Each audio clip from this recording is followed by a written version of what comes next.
Boris Johnson has warned that the UK should prepare for a no-deal Brexit amid the strong possibility that the government will fail to broker a trade agreement with the EU. The Prime Minister said the UK could end up with an Australian relationship with the EU rather than a Canadian one.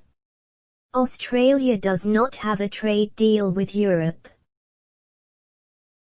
He added that the current proposals would keep the nation kind of locked in the EU's orbit, but insisted negotiators would go the extra mile in trying to get a treaty in time for December 31. His warning came after his dinner with European Commission President Ursula von der Leyen in Brussels on Wednesday failed to produce a breakthrough.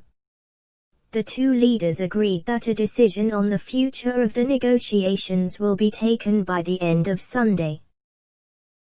Oliver Dowden has repeated the government's position that it is not prepared to get a free trade deal with the EU at any price. Speaking to Good Morning Britain, the Culture Secretary said, "What we are aiming for, and we have always aimed for and we are continuing to aim for and we are still pushing at the 11th hour to get, is a free trading relationship with the EU.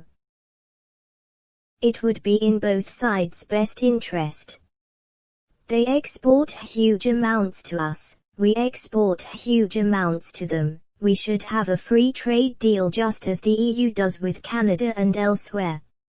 He continued, "But we will not do that deal at any price. And the price of surrendering control of our sovereign waters or being required to match EU regulations or face consequences, is not a price worth paying."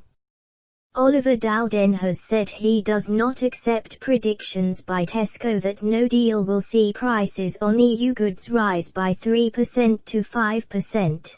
Speaking to BBC Breakfast, the Culture Secretary said calculations by the Environment Minister said at most price rises would be 2%. "All of this goes to show that we would much rather have a free trade deal," he said.